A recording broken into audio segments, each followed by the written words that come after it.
सो हाय fellow developers. सो आप लोगों आज हम बात करेंगे लोड बैलेंसिंग्स की। मोस्ट ऑफ द टाइम आपने एक बेसिक फ्लो देखा होगा एक एप्लीकेशन का, मतलब front front end back and से बात कर रहा है, बैक एंड डेटाबेस से डेटा लेके आ रहा है, फैच करके आ रहा है। This is the basic flow, 3 components बस। ये चीज़ें तब बिगड़ती हैं जब हमारा एप्लीकेशंस पे वॉल्यूम बढ़ता है। ठीक है, सपोज यू ये एक नोड जेएस का बैकएंड है एंड इट इट हैज़ तुम्हारे बैकएंड की कॉन्फ़िगरेशन है बेसिक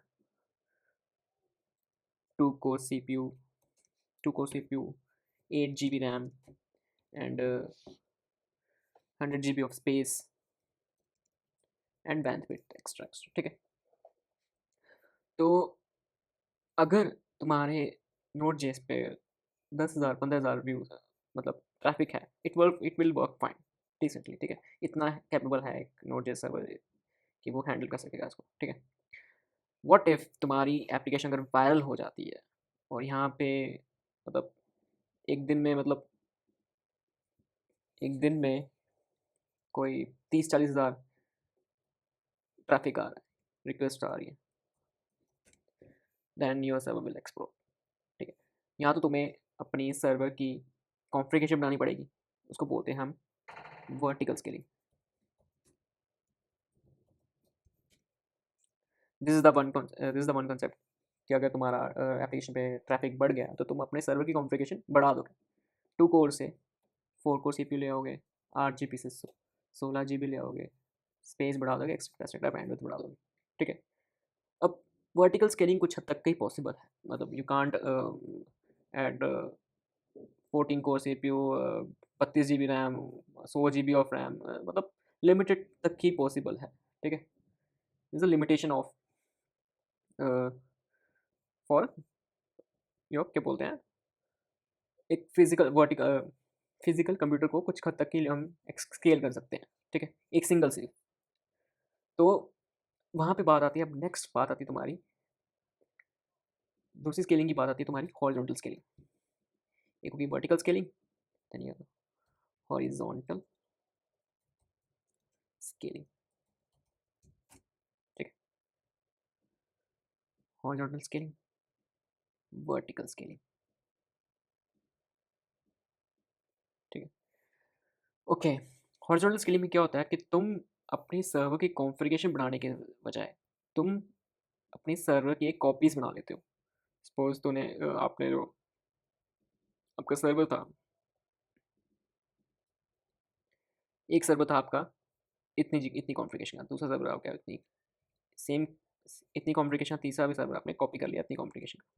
आपके पास 3 सर्वर होंगे। ठीक है, आप इसको जितना मर्ज़ी स्केल करो, यहाँ पे 3 सर्वर लगाओ, 4 सर्वर लगाओ, 5 सर्वर लगाओ, व्हाटएवर यू वांट। मतलब horizontal scaling means you can add more servers and your servers पे तुम्हारा जो कोड रहेगा वो सेम ही रहेगा, just a copy of your APIs. मतलब जो आपने नोड जेएस में जो अपनी एपीआईज लिखी थी, वो सेम एपीआईज आपने कॉपी करनी है अपने, और मतलब just a copy of your APIs. ठीक है, डेटाबेस एक ही रहेगा फिलहाल यहाँ पे। हम इवेंचुअली हम बात करेंगे कि इसके बाद भी डेटाबेस की भी लेयर आ जाएंगी, लेकिन डेटाबेस हमें यहाँ पे बस सिंपल रखने के लिए चीज़ मैं रख रहा हूँ। डेटाबेस एक ही है, सर्वर की कॉपीज़ है, एपीआई की कॉपीज़ हैं जो अलग अलग सर्वर पर पड़ी हुई है, एंड एक तुम्हारा फ्रंट एंड है। और यहाँ पे मैंने ऐड किया एक एनजिनिक्स, इसको बोलते हैं हम लोड बैलेंसर। लोड बैलेंसर काम जो प्रोग्राम है, हम उसको लोड बैलेंस करने के लिए हम यूज़ करेंगे एनजिनिक्स। जस्ट अ प्रोग्राम जो तुम्हारी रिक्वेस्ट को डाइवर्ट करता है, मतलब अलग अलग सर्वर्स पे। तो हमें स्क्रैच से बिल्ड करने की ज़रूरत नहीं है इसको कभी। And in the next video I will give a practical मतलब कोड कैसे एक nginx की कॉन्फ़िगरेशन लिखी जाती है, if I get the likes and good response on this video definitely। And okay, concept पे आते हैं। अब ऐसा नहीं है कि तुम nginx को सिर्फ फ्रंट एंड और बैक एंड अपने बैक एंड सर्विस के बीच में लगा सकते हो। अब तुम इसको इस लोड बैलेंस को कहीं भी लगा सकते हो। सपोज तुम्हारे क्लाइंट्स हैं यहाँ पे, तुम अपना nginx का सर्वर फ्रंट एंड के सर्वर के बीच में भी लगा सकते हो, इतना भी कर सकते हो। ज़रूरी नहीं है कि तुम्हें उसको बैक एंड फ्रंट एंड के सर्वर और बैक एंड के सर्वर के बीच में लगाना है, तुम इसको यहाँ पे भी लगा सकते हो, कहीं भी लगा सकते हो। तो तुम्हारी रिक्वेस्ट एनजिनिक्स के थ्रू जाके, एनजिनिक्स के थ्रू जाएगी, हर एक रिक्वेस्ट तुम्हारी एनजिनिक्स के थ्रू जाएगी, फिर जाके तुम्हारे फ्रंट एंड पे जाएगी। और यहाँ पे फ्रंट एंड के 2-3 सर्वर और लगा लो।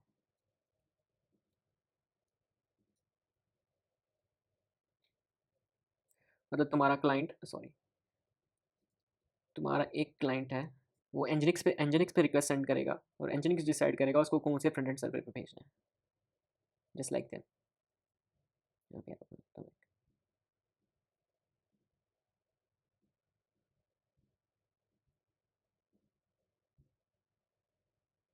ये भी पॉसिबल है। मतलब तुमने रिक्वेस्ट सेंड की और एनजिनिक्स डिसाइड करेगा,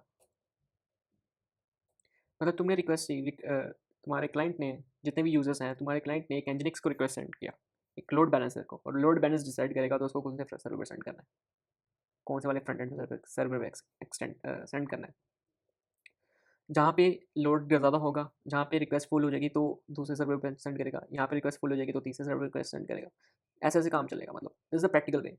और लोड बैलेंसर के काफ़ी टेक्निक्स हैं, और सबसे बेसिक्स वाली टेक्निक्स जो मैं दिखाऊंगा, routing algorithms, round robin, least connections, IP hashing, is the basics of algorithms that load balance, load एक नॉर्मल से लोड बैलेंस में बिल्ट इन होता है। तुम्हें स्क्रैच से बिल्ड करने की जरूरत नहीं है, तुम्हें बस इसकी कॉन्फ़िगरेशन लिखनी होती है। So let me show you the basic configuration of the nginx server. ठीक है, तुम्हें एक, ओके, नॉर्मली हम जो बिगनर्स होते हैं वो क्या करते हैं कि नोट जेस को एक नॉर्मली उनके उसी का जो बिल्ट इन सर्वर है उसी के थ्रू उसको रन करेंगे। बट प्रोडक्शन पे हमें हमेशा एक प्रॉक्सी लोड बैलेंसर यूज़ करना पड़ता है, और सबसे पॉपुलर जो है इसमें है nginx। nginx में कुछ कॉन्फ़िगरेशंस होती हैं जिससे हम उसकी जो बिल्ट इन एल्गोरिदम्स हैं, राउंड रॉबिन, जो मैंने आपको यहाँ पे डिस्कस किया था, जो एल्गोरिदम्स हैं, round robin, least connections, AP hashing, इसकी वजह से हम अलग अलग सर्वर्स पे रिक्वेस्ट सेंड करते हैं। अलग अलग डिपेंड करता है कि कौन सा सर्वर कितना लोड हैंडल कर सकता है। मतलब दीज आर एल्गोरिदम्स, ये बिल्ट इन होता है, हमें सिर्फ इसकी कॉन्फ़िगरेशन लिखनी होती है बस। तो ये है बेसिक कॉन्फ़िगरेशन, हमें बस इतना सा कोड लिखना होता है कि ये हमारे सर्वर्स हैं, जो एक सर्वर हमारा 1001 पे रन कर रहा है, एक 3002 पे रन कर रहा है, एक सर्वर हमारा 3003 पे रन कर रहा है। मैं इसको ऐड करता हूँ यहाँ से, एक इस पे रन कर रहा है हमारा सर्वर,